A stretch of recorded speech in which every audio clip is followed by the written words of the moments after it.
अस्सलाम वालेकुम, welcome to debate eight 8। मैं हूं ईसा नकवी। इंतहाई अहम दिन आज अमरीकी कांग्रेस की ज़ैली कमेटी बराए उमूर ख़ारजा जो कि शुमाली अफ्रीका, मशरिक़ वस्ता और वस्ती एशियाई ममालिक के हवाले से मामलात को देखती है, वो पाकिस्तान में इलेक्शंस के दौरान धांधली के इल्ज़ामात के ऊपर हेयरिंग एक समात करने जा रही है। उस समात का आगाज़ इस वक्त हो चुका है और वहाँ पर assistant secretary of state Donald लू ने अपना इब्तदाई बयान जमा करवा दिया है। पाकिस्तान के इंतखाबात के हवाले से उन्होंने मौक़िफ़ लिया है कि इंतखाबात में धांधली की शिकायत हैं और इंतखाबात में संगीन बेज़ाब्तियाँ देखी गई हैं। डोनाल्ड लू ने अगरचे इसको डाउन प्ले किया। उन्होंने कहा है कि 31 साल पहले पेशावर में जब वो तैनात थे तो उन्हें पहली मरतबा पाकिस्तान के आम इंतखाबात को करीब से देखने का मौका मिला और उस वक्त मुकाबला था मौजूदा वज़ीर आज़म मियाँ मोहम्मद शहबाज शरीफ के बड़े भाई मियाँ मोहम्मद नवाज शरीफ और मोहतरमा बेनज़ीर भुट्टो के दरमियान।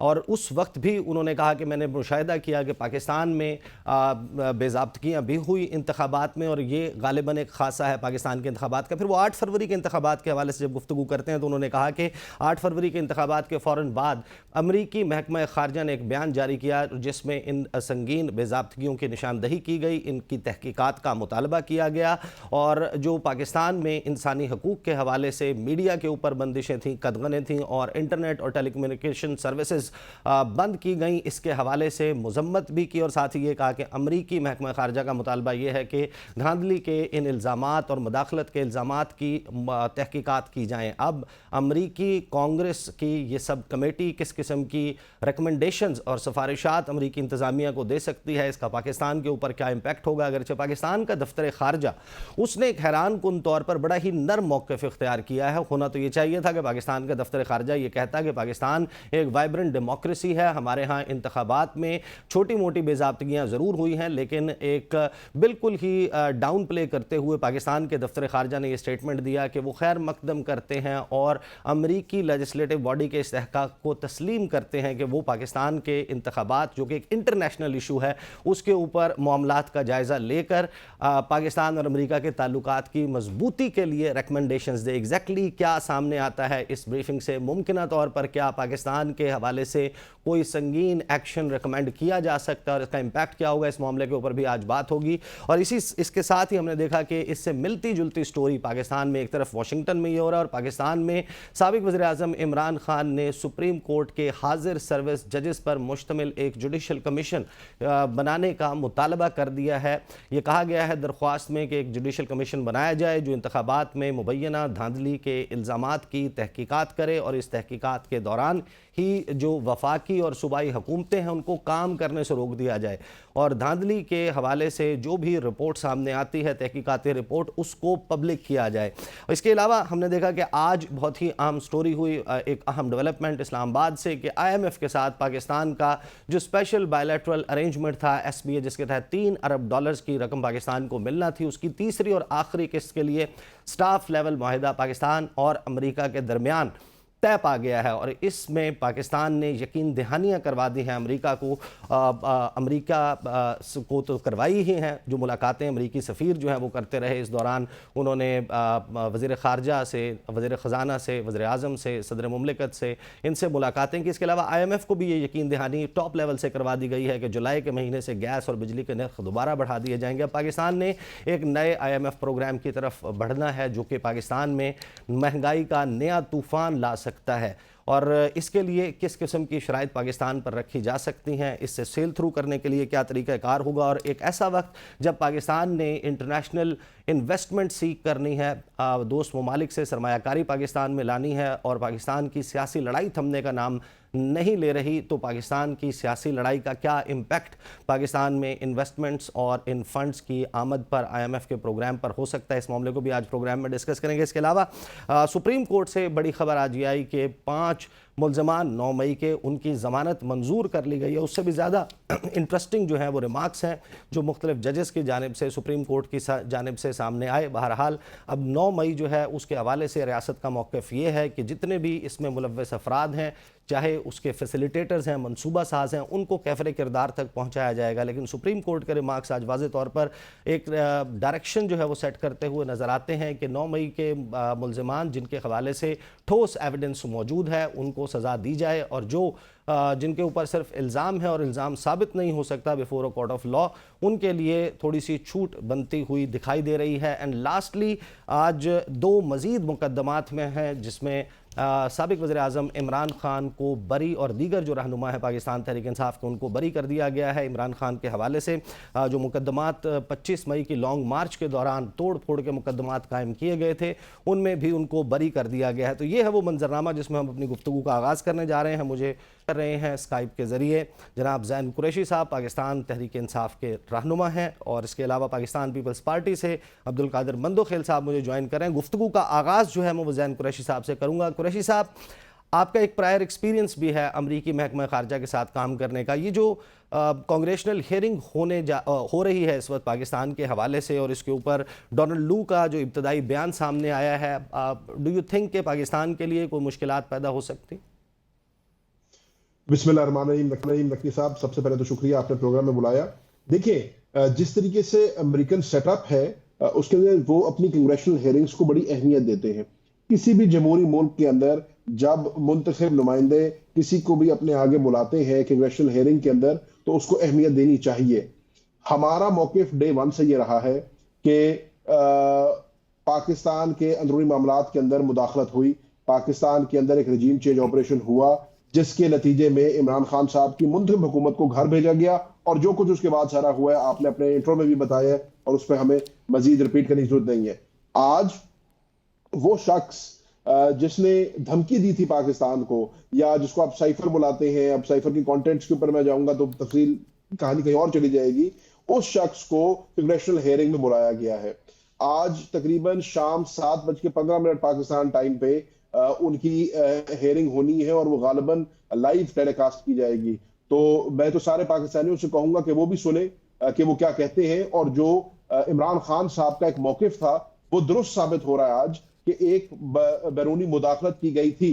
अब उन्होंने जो एक रिटन स्टेटमेंट दी है, वो आपको पता है, डिप्लोमेटिक लैंग्वेज आप मेरे से बेहतर जानते हैं, उन्होंने जो है ना बीच का रास्ता इख्तियार करने की कोशिश की है। लेकिन मेरे समझने में जब वो इस कांग्रेशनल हियरिंग के सामने जाएंगे और वहां पर रिपब्लिकन और डेमोक्रेट सेनेटर्स जब उनसे सवालात करेंगे, तो उनको बड़ी मुश्किल पेश आएगी उनके जवाब देने में। तो it will be very interesting to see कि आज की जो कांग्रेशनल हियरिंग है, जिसको पूरा पाकिस्तान बड़ी बेताबी से देखना चाह रहा है, उसमें क्या बाहर निकलता है। लेकिन कुरैशी साहब, साल 2022 में यही डोनाल्ड लू थे, इन्होंने पाकिस्तान के हवाले से जो मुलाकात की असद मजीद साहब से, जिसकी बुनियाद के ऊपर पाकिस्तान तहरीक इंसाफ का मुकम्मल बयानिया मौजूद है कि ये मुदाखलत हुई थी। तो उस वक्त पाकिस्तान के दाखिली मामले में कि पाकिस्तान में जो तहरीक अदम एतमाद आई, उसकी कामयाबी ना होने की सूरत में पाकिस्तान और अमेरिका के ताल्लुकात ख़राब होने के हवाले से उन्होंने पाकिस्तान के सफ़ीर को कहा था, और यही तहरीक इंसाफ का बयानिया रहा है कि ये जो बैरूनी मुदाखलत है ये नहीं होनी चाहिए। तो आज जब पाकिस्तान के इलेक्शंस हैं,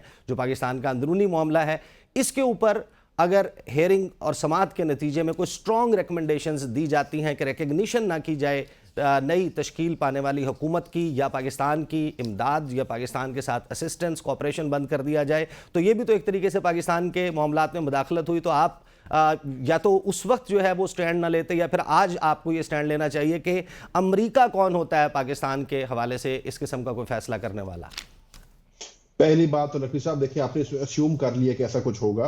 जैसे मैंने आपको कहा कि ये चीज सबजुडिस है, अभी इस पे आज शाम 7:15 पे ये तहकीकात शुरू होनी है, तो हमारा कबल अज वक्त कुछ कह देना मेरे ख्याल से इसके ऊपर थोड़ा सा इमेच्योर होगा, गलत होगा। लेकिन हमारा मौकिफ आज भी यही है, अमेरिका कोई नहीं होता पाकिस्तान के अंदरूनी मुदाखलात में बात करने वाला। अगर वो देखे, पहले तो बात ये होती थी कि कहा जाता था कि पाकिस्तान तहरीक इंसाफ की वजह से पाकिस्तान अमेरिका के हालात खराब हो गए, उनके ताल्लुकात खराब हो गए, सफारती ताल्लुकात खराब हो गए। आज आपने देखा कि अमेरिका की जो सब कमेटी है ऑन साउथ एशिया, वो इसके ऊपर जो है खुद एक कांग्रेशनल हियरिंग रख रही है और डोनाल्ड लू को अपने सामने बुला रही है। इससे ये पता चलता है कि जमहूरी ममालिक में हर बंदा हर ओहदे पे जो फाइज है वो जिम्मेदार होता है अपनी हर कीवी बात की। हम अपनी की भी हर बात के जिम्मेदार है, और उनको भी होना चाहिए। और आज उनका सिर्फ ये कह देना, मैं अर्ज करूं, आज उनका सिर्फ ये कह देना कि जी इलेक्शन के अंदर बेज़ाब्तियां हैं और क्या कहते हैं, इसको देखना चाहिए। मेरे समझने में जो पाकिस्तान में कुव्वतें हैं, जो पाकिस्तान में हमारे इलेक्शन कमीशन ऑफ पाकिस्तान है, हुकूमत पाकिस्तान है, जिसका काम है आइन के मुताबिक इस मुल्क में फ्री एंड फेयर इलेक्शंस कराना, उनको भी इसको संजीदगी से देखना होगा। और जो इमरान खान साहब का मौकिफ डे वन से रहा है कि हमारे मुल्क के अंदर मुदाखलत की गई थी, उसको भी तकवीत मिलेगी, तो इनको शायद उसको रिविजिट करना पड़ेगा। सही। मंदोखिल साहब, मुझे ये बताइएगा कि ये जो अमेरिका में अब हेयरिंग हो रही है और इमरान खान साहब ने भी पाकिस्तान के इंतखाबात के हवाले से एक जुडिशल कमीशन, सुप्रीम कोर्ट के हाज़िर सर्विस जजेस पर मुश्तमिल जुडिशल कमीशन बनाने के हवाले से दरख्वास्त दी है। अब हमने देखा है कि 8 फरवरी के इंतखाबात के बाद मुख्तलिफ जो मुबसरीन थे, मुबसर मिशन पाकिस्तान में थे, उन्होंने भी निशानदेही की। लोकल और इंटरनेशनल मीडिया ने भी कहा, यूरोपीय यूनियन ने इसके ऊपर पोजीशन ली, अक़वाम मुत्तहिदा, बरतानिया, ऑस्ट्रेलिया, कनाडा, अमरीका, सब ने तहकीकात का मुतालबा किया है। तो आपको लगता है कि ये पाकिस्तान की डेमोक्रेसी के लिए इम्पॉर्टेंट है कि जो 8 फरवरी के इंतखाबात के हवाले से धांधली के इल्ज़ामात हैं उनकी तहकीकात हो ही जाएँ? जी बहुत शुक्रिया। आप मुझे बता दें कि 2018 के इलेक्शन शफाफ हुए थे। 2018 के इलेक्शन आरटीएस सिस्टम बिठा के क्या इनको नहीं बिठाया गया? इनको एमक्यूएम के एक नुमाइंदे ने बड़ा अच्छा पिछले दिनों में असेंबली में जवाब दिया है कि भाई तहरीक इंसाफ वाले चीख रहे कि हमारे साथ 2024 में धांधली हुई है। खालिद मकबूल सिद्दीकी साहब ने उनको जवाब दिया है कि 2018 में जिसने आपको बिठाया था उसी ने आपको हराया। ऐसा तो नहीं हो सकता है कि एक तरफ अमेरिका जो है ना वो मुदाखलत न करे, ये इनकी मजाल है कि हमारे उसमें मुदाखलत करे, और दूसरी तरफ जो ना वो अमेरिकन किसी ज्यूरी या किसी कमेटी के इंतजार में बैठे। भाई अमेरिका कौन होता है? ये 10 कमेटी बिठा ले, अपना टाइम जाया कर दे, हमारे पर क्या असर पड़ेगा? और फिर किस मुंह से हम उसकी तरफ देखेंगे कि एक तरफ हम डोनाल्ड लू, अमेरिका, साइफर, फलाना डिंगा दुनिया सर पे उठा लिए, और दूसरी तरफ जो है ना वो अमेरिका की तरफ देख रहे। वो भाई अमेरिका को छोड़िए, जिस पार्लियामेंट में आप बैठे हुए, आपको आवाम ने वोट दिए, वहां पे अपना किरदार अदा करे। लोगों ने आपको वोट दिए इस वजह से नहीं दिए कि आप यू टर्न पे यू टर्न लेते रहे। उस लोगों ने आपको वोट इस वजह से दिए है कि आप महंगाई के ऊपर जो है ना वो काबू पाने में हुकूमत की मदद करे, तनकीद करे, उनको काबू में लाए। आप जो मुल्क की जो माशी सूरत हाल है उसको बेहतर करने में एज ए अपोजिशन आप किरदार अदा करें। आप नौजवानों के रोजगार के लिए आप अपना किरदार अदा करें। आपने जिस शख्स को वजीर आला बनाया उसे तो ये समझा कि ये डी खान का एक तहसील है और लो जी मैं चारों तरफ दरवाजे बंद कर दूंगा, रास्ते बंद कर दूंगा इस्लामाबाद की। फिर जब सीएम की कुर्सी पे बैठा तो पता चला कि यहाँ आईजी जो है ना वफाक का होता है, यहाँ चीफ सेक्रेटरी वफाक का होता है, यहाँ बहुत सारे अदारे हैं जो वफाक के अंडर है और वफाक के मातहत है। तो फिर थोड़ा सा होश ठिकाने आ गया और फिर उस शख्स के पास चले गया जिसकी हल्फ बर्दारी तकरीब में वो हल्फ से गरदारी करार दे रहा था। आसिफ अली जरदारी साहब की हल्फ बर्दारी में अगर मैं जाऊं तो हल्फ से गरदारी है। फिर वहां पे चले गए, चलो अच्छी बात है, वो चले गए, हम उसको पॉजिटिव लेते हैं। लेकिन अब भी हम ये कहेंगे कि खुदा का वास्ता यू टर्न का भी कोई मियाद होता है, कोई इसका लिमिट होता है। यही अमेरिका है जिसकी तरफ आप देख रहे हैं। माजी में आप साइफर जो हिला रहे थे बास्केट से निकाल के, ये वही अमेरिका है जिसकी आप कह रहे सबजुडिस है। काय का सबजुडिस? ये होते कौन है हमारे इलेक्शन के ऊपर बात करने के लिए? हमें भी चाहिए फिर उसके इलेक्शन के ऊपर बात करें, ये भी हिम्मत पैदा करे। सवाल ये है कि ये सारी डायलॉगबाजी, ये सारी यू टर्न, ये सारी हरबे जो इस्तेमाल हो रही है, आवाम का इससे कुछ नहीं ले रहा है। यही आवाम आपके सामने खड़ी होगी, सबसे पहले आपके सामने खड़ी होगी। अली अमीन गड्ढापुर से ना कहा कि रिश्वत देने और लेने वाला दोनों जानिबी है। अरे भाई 10 साल में जो आपके सूबे में हो रहा था वो जन्नती थे। आपके सूबे में स्मगलिंग आज भी हो रही है। आपके सूबे में आज भी हीरोइन पोस्ट के कास्ट हो रही है। आपके सूबे में आज भी नाजायज असली की फैक्ट्रियां है। आपके सूबे में आज भी अफगानिस्तान से बगैर नंबर के गाड़ी आ रही है। ये सारी चीजें आपने काबू पा ली है और खुद आपके लोग कहते हैं, आपके शेर अफजल मरवत ने कहा कि हमारा वजीर आला करप्ट था। ओ भाई महमूद खान था, जो भी था तो आपका वजीर आला।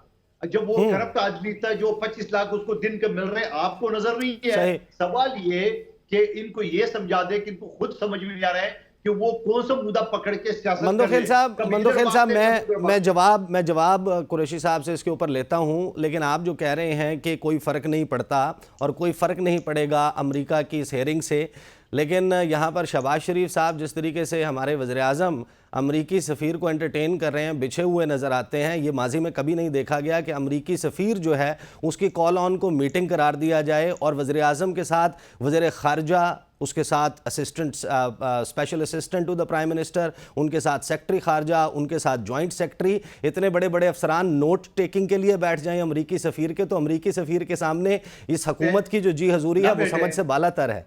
ना बेटे, ओ मोहतरम, आप कैसे तर्जुमा कर रहे हो? ना बेटे, वज़ीर आज़म किसी सफीर से ना मिले, सर कॉल ऑन होती है, कॉल ऑन होती है डिप्लोमेट। सर आप अमेरिका छोड़ दें, मैं आपसे ये बड़े दावे के साथ कह रहा हूं, किसी भी पाकिस्तानी सफारतकार को कहें कि दुनिया के किसी नक्शे में किसी मुल्क के ऊपर उंगली रख के कहे और बताए कि वो यहां पर इस किस्म की मुलाकात कर सकता है इस मुल्क में।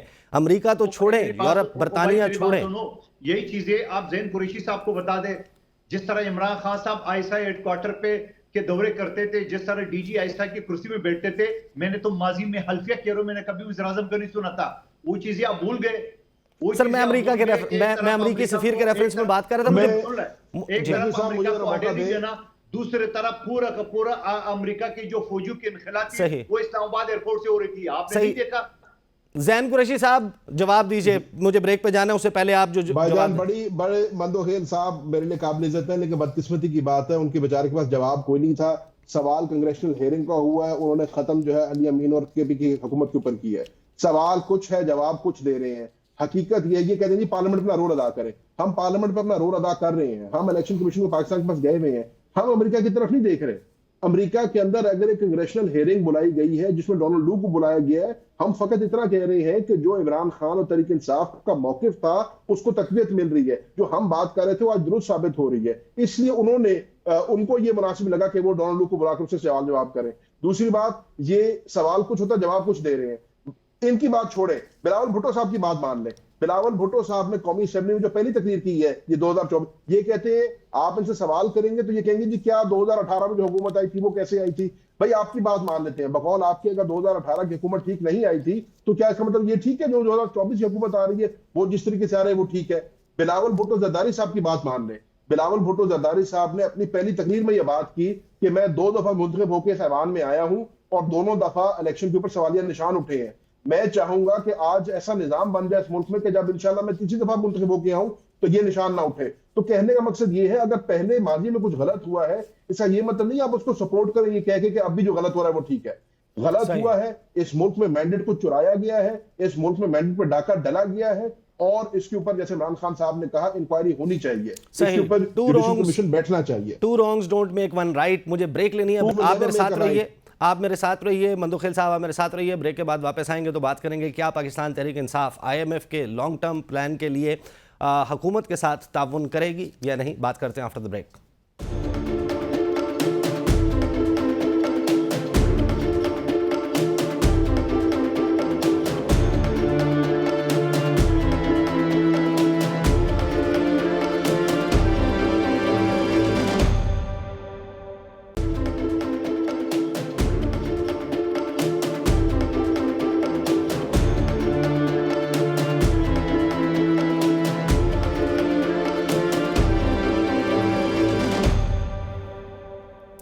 Welcome back after the break. IMF और पाकिस्तान के दरमियान SBA स्पेशल बायलैटरल अरेंजमेंट का आखिरी स्टाफ लेवल एग्रीमेंट तय पा गया है। $1.1 अरब की रकम पाकिस्तान को जल्द मुंतकिल कर दी जाएगी और राह खुल गई है कि पाकिस्तान अब एक लॉन्ग टर्म प्लान IMF का हासिल करे, उसके लिए मज़ीद शराइत मानना होंगी। IMF ने यह कहा है कि पाकिस्तानी हुकाम ने बिजली और गैस की कीमतें बर वक्त बढ़ाने का वादा किया। एक तरफ हुकूमत ये सब कुछ कर रही है और एक तरफ नवाज शरीफ साहब जो हैं वो पंजाब की काबीना के और पंजाब की अहम इजलासों की सदारत कर रहे हैं।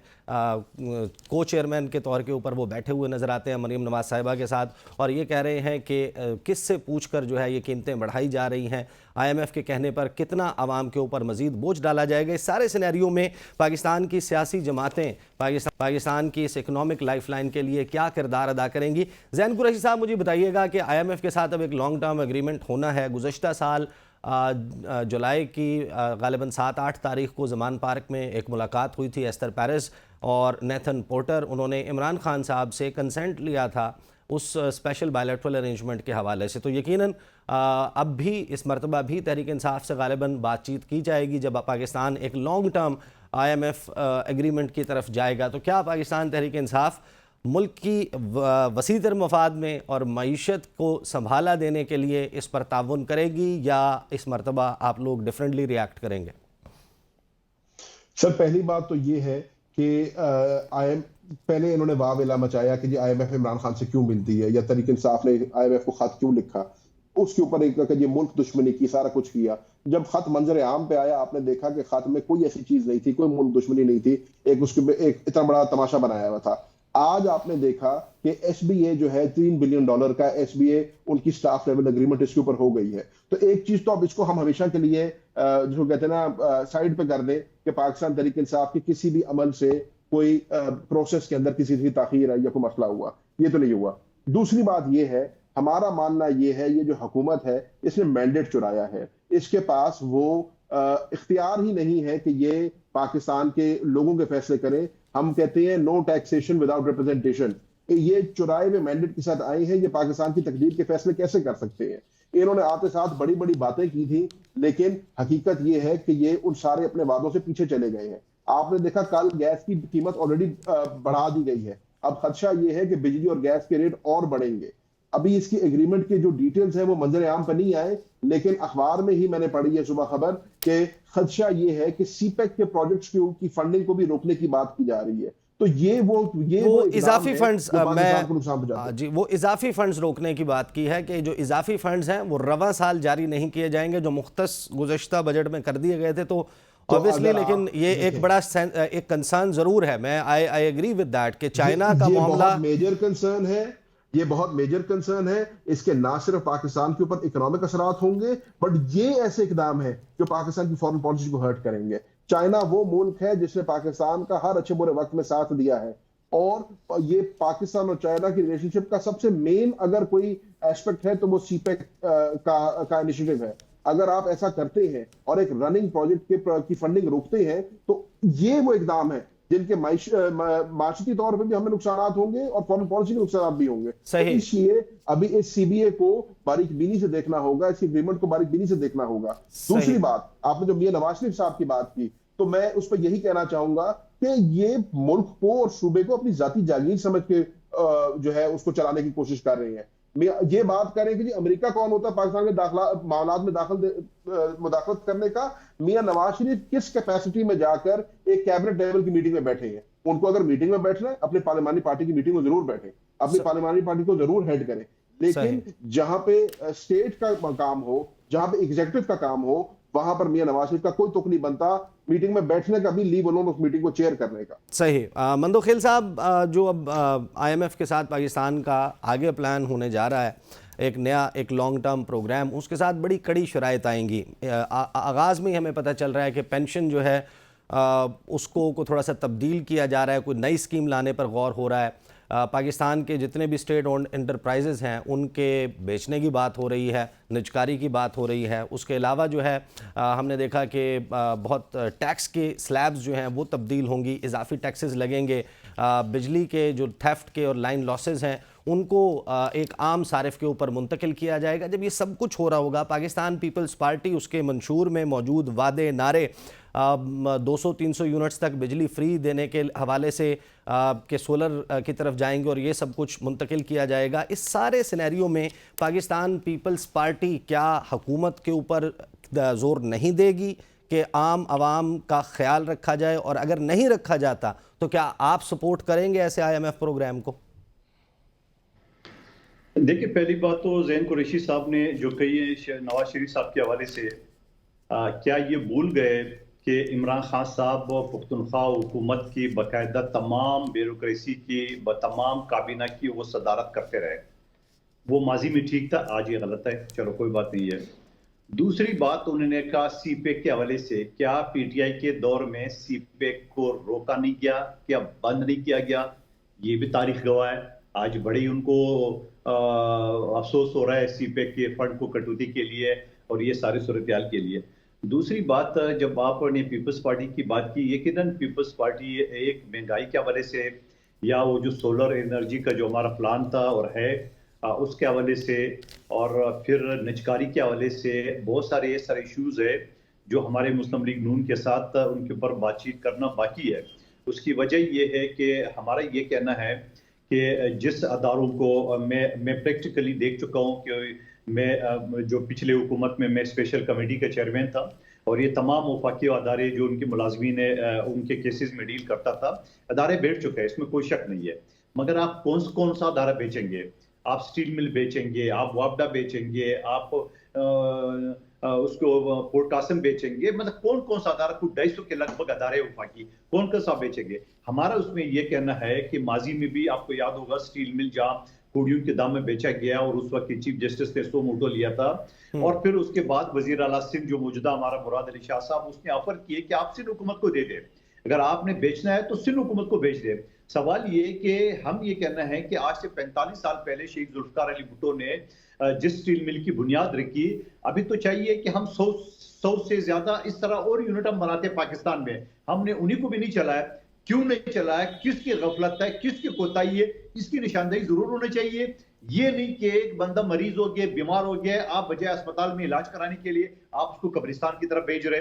तो मैं समझ रहा हूँ अदारे को बेचने से आपको मसाइल हल नहीं हो गए, बल्कि इसके ऊपर बैठने से कि उनकी जो और खर्चात है ये दूसरे तीसरे वो सारे कम करने पड़ेंगे।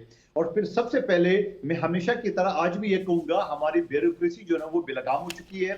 हमारे ब्यूरोक्रेसी की जो शाही या खर्चात है वो आपके तस्वर से भी बाहर है। मैं समझ रहा हूं कि लगभग 40,000 यूनिट बिजली के फ्री ब्यूरोक्रेसी को मिल रही है। इस तरह पेट्रोल अरबों के हिसाब से लीटर मिल रहा है, इस तरह दूसरे इमारात उसको मिल रहे हैं। इन चीजों के ऊपर आपने काबू पाना है, न कि एक गरीब आदमी जिसकी तनख्वाह 20-25 हजार है और आप एक अदारा बंद कर देंगे, उसका चूल्हा बंद हो जाए, तो पीपल्स पार्टी तो कम से कम इस पे एग्री नहीं होगी। सर, 2 सूबों में आपकी हुकूमत है, मरकज की हुकूमत आपके वोट पर कायम है, ये आप शराइत रख के ये सब कुछ इंप्लीमेंट करवाएं। हम कन्विंस करेंगे हुकूमत को। और ये जो चीजें हो रही है, इससे पहले भी टॉक शो में ये चीजें यस और नो में बातें हो रही थी, यकीनन हमारे इत्यादी है, हमने सपोर्ट किया है। हम मुस्लिम लीग नून को इस बात पे कायल करेंगे कि स्टील मिल पीआईए और दूसरे जो अदारे पीआईए जिसने एमिरेट्स एयरलाइन को अपने पांव पे खड़ा किया है, EK का मतलब एमिरेट्स कराची, ये पहला एयरलाइन जिसका कोड है, और आज वो दुनिया का नंबर 1 रैंक में आ रहे हैं और पीआईए तबाह हाल है। क्यों है? इसके ऊपर सोचना चाहिए। उनकी जो चीजें है, मार्कात है, इनके ऊपर डिस्कस करना चाहिए। नून लीग कन्विंस नहीं होती, अगर ऐसा पीपल्स पार्टी मैं नहीं समझ रहा हूं कि एग्री करेगी। अगर नून लीग आपकी बातों से कन्विंस नहीं होती और जिस भी शराइत के ऊपर IMF का एग्रीमेंट नया प्रोग्राम होता है, तो फिर भी आप सपोर्ट करेंगे या अपनी शर्तें मनवाएंगे? हम उनको कन्विंस करेंगे। आप अगर मगर पे ना चलाए टॉक शो ना हुकूमत, हम उसको कन्विंस करेंगे मुस्लिम लीग नून को, उनके दोस्तों को, उनके साथ बैठेंगे और उनको कन्विंस करेंगे कि अदारे जो है ना इसको बेचने के बजाय, कोडियों के दाम में बेचने की बजाय, और ये जो गरीब मुलाजमीन है 20-25 हजार तनख्वाह वाले, खाकरों वाले, ये जो अदारे में पीआईए में, सिविल एविएशन में, स्टील मिल में, रेलवे में और बहुत सारे इदारों में जो काम कर रहे हैं, इनको आप माशी कत्ल न करें, बल्कि इनको आप रोजगार दे, बल्कि इनको वसी कर दे।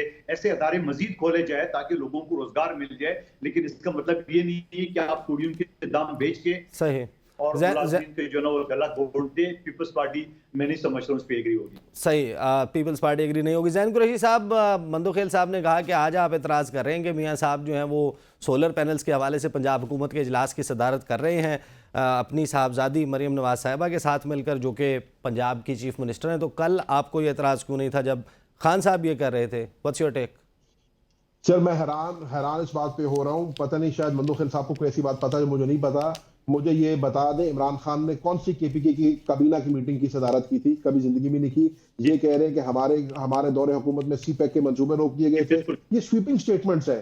ये इनका पीछे प्रूफ किधर है? जो इनके दिल में आता है, जो मन गढ़ंत बात दिल में करना चाहते हैं, साबित कर दो, मैं इज्तनाब करना चाहिए।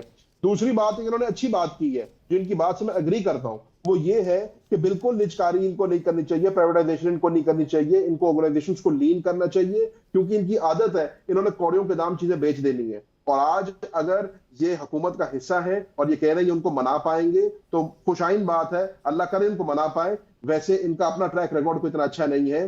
पाकिस्तान पीपल्स पार्टी ने रेको डेक को भी कौड़ियों के दाम बेचने की कोशिश की थी, उसके ऊपर भी सुप्रीम कोर्ट ने सो मोटा एक्शन लिया था, तो कहानी जाकर रुकी थी। तो अल्लाह करे ये अपनी पिछली गलतियों से सीख गए हो और आइंदा अब ये एक अच्छी पार्टनर का रोल अदा करें और मुस्लिम लीग नून को कम से कम पाकिस्तान के इन असासों को कौड़ियों के दाम बेचने से रोकें।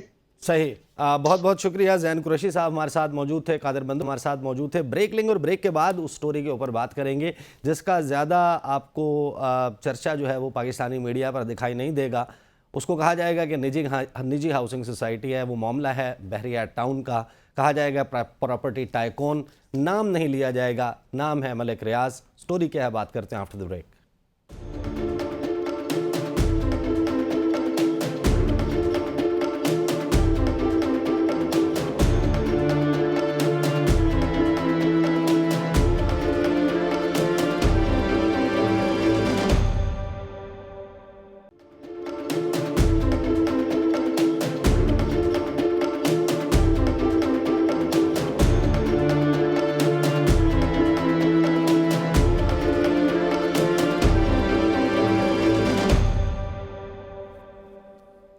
Welcome back after the break. बात करेंगे अब उस खबर के हवाले से जिसका तज़किरा आपको पाकिस्तान के मीडिया में नहीं मिलेगा। उसकी वजह यह है कि जब भी इसको रिपोर्ट किया जाएगा तो लिखा जाएगा निजी हाउसिंग सोसाइटी, लिखा जाएगा प्रॉपर्टी टाइकून।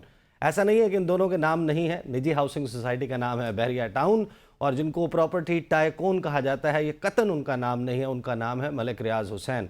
मामला DHA बहरिया टाउन और Punjab cooperative housing society revenue department की।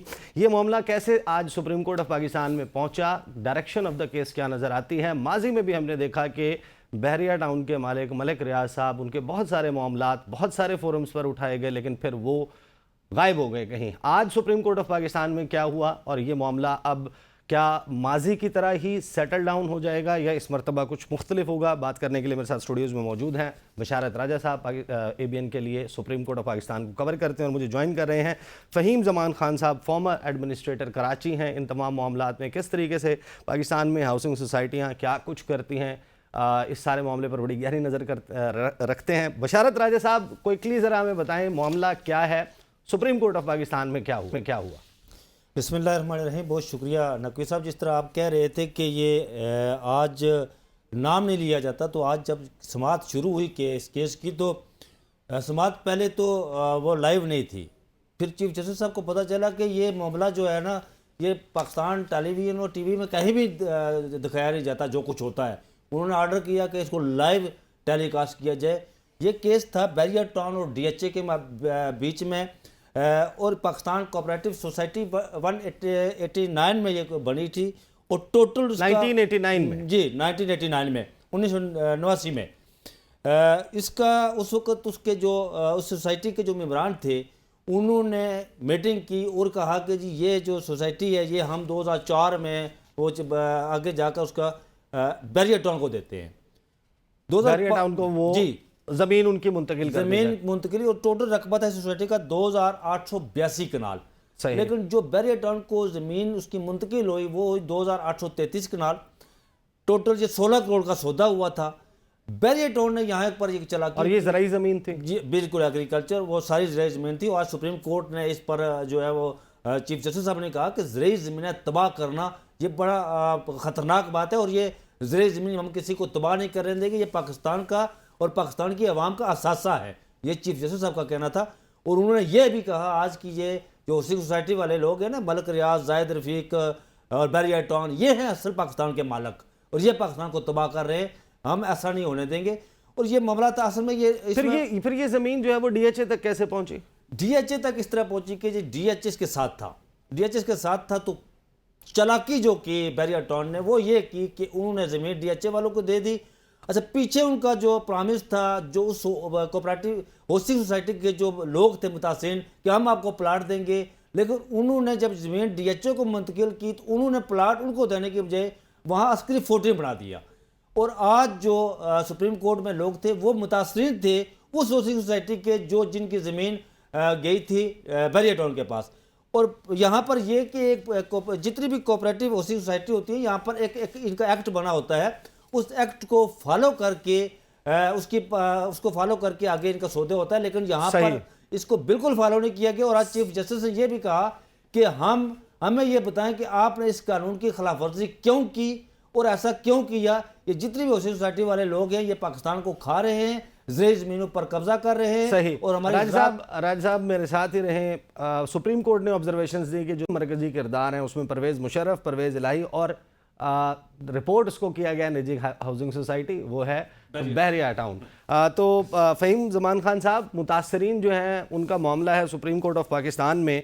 गिवन द बैकग्राउंड, वो फाइलों को पहिए लगने वाली मिसालें और ये सब कुछ। नहीं सर, आज मुझे एक इजाज़त दे। आज तो चीफ जस्टिस साहब ने यह कहा जी कि यहाँ पर तो फाइलों को पहिए लगने की बात कही जाती थी, लेकिन यहाँ तो आज हम देख रहे हैं कि यहाँ तो फाइलों को जेट के इंजन लग गए हैं जनाब। जेट के इंजन। तो ये बताएं अपना फ़हीम ज़मान खान साहब, इसका बैकग्राउंड, सारा कॉन्टेक्स्ट आपको मालूम है। What do you think is coming out of the supreme court? Supreme court तो इस वक्त भी और इससे पहले भी बहरिया टाउन और डीएचए के ऊपर अपनी ऑब्जर्वेशंस देता रहा है और इवन डिसीजंस भी देता रहा है, जैसे और दीगर ये जो असल में ये सारी की सारी चीज जो है ना, जब तक आप प्राइवेट हाउसिंग सोसाइटी और इस तरह देखेंगे तो शायद आप एक गलती करेंगे। बुनियादी तौर पे आपको देखना चाहिए इस सारी चीज को लैंड माफिया के तौर पे। माफियाज जो हैं उनकी, चाहे वो रावलपिंडी हो, चाहे कराची हो, चाहे मुल्तान हो, हर जगह पे उनका पॉलिटिकल क्लाउट होता है।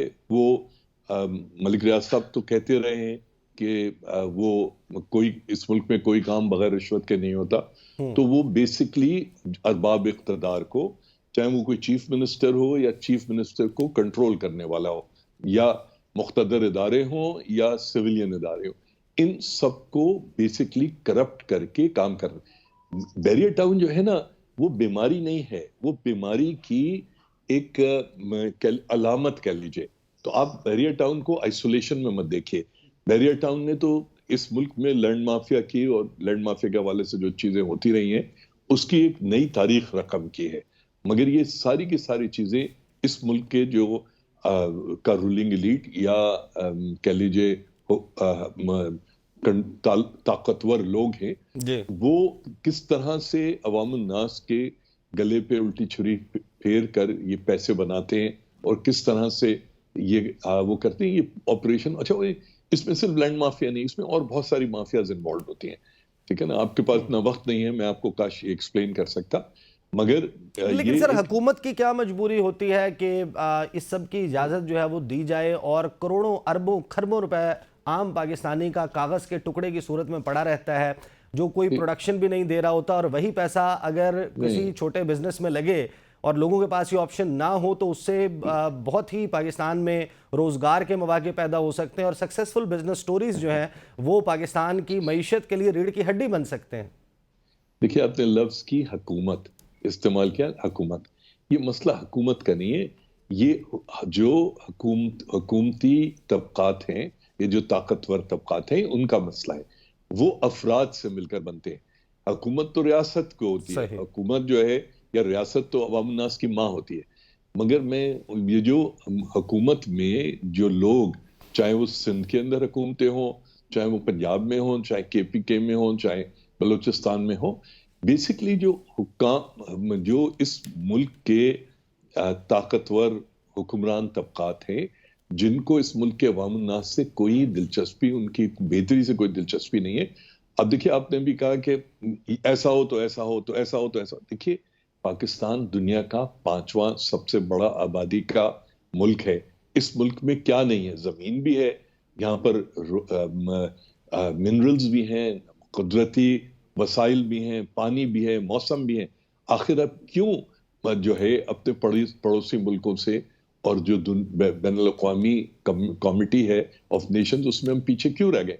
इन्हीं वजह से, और उसकी वजह सिर्फ और सिर्फ इस मुल्क के जो ताकतवर तबकात हैं, वो मलिक रियाज जैसी दूसरी सोसाइटीज और दूसरी अलामतों के साथ मिलकर अवाम को लूटते हैं और उसका नतीजे में आप ये चीजें देखते हैं, तो ये बेसिक हुकूमत नहीं, जो हाकिम तबकात हैं, ये उनकी का घटियापन या उनकी बेमानी है। सही। फ़हीम, ज़मान खान साहब मेरे साथ रहिएगा। बशारत राजा साहब, मुझे ये बताएं कि आज बड़ी सख्त observation supreme court of Pakistan की तरफ से ये कहा गया कि पाकिस्तान गंदम बरामद करता था और अब दरामद करनी पड़ती है, दरिया आलूदा किए जा चुके हैं। साथ ही जो इंज़माम का कोऑपरेटिव सोसाइटी और बहरिया टाउन उनके इंज़माम का मुआहदा है उसको नाकाबिल फ़हम जो है वो करार दिया गया है। मुतासरीन के तहफ़्फ़ुज़ात दूर करने के लिए तैयार है, ये कहा बहरिया टाउन के वकील ने। तो इसका मतलब ये है कि कोई आउट ऑफ कोर्ट ही मामला होगा, कोई सख्त फैसला शायद सुप्रीम कोर्ट से ना आए। नकवी साहब, ऐसा बात ऐसी नहीं होगा कि आउट ऑफ कोर्ट होगा, लेकिन बहरिया टाउन ने रिपोर्ट तलब की है और ये कहा कि हमें ये बताया जाए कि जो बिलखुसूस जो चीफ जस्टिस साहब ने दरियाओं के हवाले से बात की और जो नहर आपकी जो एग्रीकल्चर लैंड है, ज़रूरी ज़मीन है, उसके हवाले से उन्होंने बात की कि हम गंदम बरामद करते थे और आज हम गंदम खरीद रहे हैं। उसकी वजह यही है कि जो ज़रूरी ज़मीन है उस पर हाउसिंग सोसाइटी का कब्जा हो चुका है। जिस तरह फ़हीम साहब अभी बता रहे थे कि लैंड माफिया का उन्होंने जिक्र किया। आज सुप्रीम कोर्ट में शुदा के हवाले से भी बड़ा जिक्र हुआ। चीफ जस्टिस साहब ने यह कहा कि अच्छा, ये DHA के हवाले से बात हुई जब, तो पता चला कि ये DHA तो शुदा के वारसों को प्लाट देने के हवाले से बनाई गई, लेकिन फिर उन्होंने कहा कि यहाँ पर ये शुदा की बात ना करें, यहाँ पर बहुत सारे ऐसे लोग हैं, कमर्शियल प्लाट्स हैं और शुदा का खून चूस है उनके नाम पर। ये चीफ जस्टिस के ये अल्फाज थे। और बिलखुसूस जिस तरह उन्होंने मलिक रियाज साहब के हवाले से ये बात की, उन्होंने कहा कि कराची का मामला हो या यहाँ का मामला हो, ज़मीन का मामला, उन्होंने कहा कि ये 4, 5, 6 लोगों का एक ग्रुप होता है जो लैंड माफियाज का होता है, जो लोगों की ज़मीनों पर कब्जे करके, ज़रूरी ज़मीनों पर कब्जे करके बड़े बड़े विलाज और बड़े बड़े प्लाजे बनाते हैं, फिर लोगों को देते हैं। होना तो ये चाहिए कि दुनिया में, उन्होंने कहा कि दुनिया में कहीं ऐसा नहीं होता कि आपकी ज़रूरी ज़मीन पर जो है वो इस तरह के हाउसिंग सोसाइटियाँ बनाई जाएँ। और इसका खमियाजा हम इस सूरत में भुगत रहे हैं कि हमारी ज़रूरी ज़मीन तेज़ी से ख़त्म हो रही है, उनको ये हाउसिंग सोसाइटी निगल रही हैं और हम ग़िज़ाई अजनास की किल्लत का शिकार हो रहे हैं। और हम सही वक्त जो है वो ख़त्म हो गया। बशारत राजा साहब, आपका बहुत बहुत शुक्रिया। खान साहब फॉर्मर एडमिनिस्ट्रेटर कराची हमारे साथ मौजूद थे। अब जाहिर है कि ये मामला, मैं जैसे कह चुका आगाज़ में, कि हम अक्सर देखते हैं कि बड़ी शद्दोमत से उठाया जाता है और उसके बाद ये at a certain stage die down हो जाता है। ये एक टेस्ट केस के तौर पर हम देखेंगे सारे मामले को कि क्या इस मामले में पाकिस्तान में जो मुतासरीन हैं, जो सुप्रीम कोर्ट ऑफ पाकिस्तान से दादरसी के तलबगार हैं, उनकी दादरसी होती है या नहीं, और क्या इतनी सख्त ऑब्जर्वेशंस के बाद, जिनको एक बहुत बड़ा मसला पाकिस्तान के मसाइल के लिए, ज़राअत के लिए करार दिया गया, उनके खिलाफ कोई एक्शन भी होता है या नहीं। अब तक के लिए इतना ही, इजाज़त दीजिए। अल्लाह हाफ़िज़।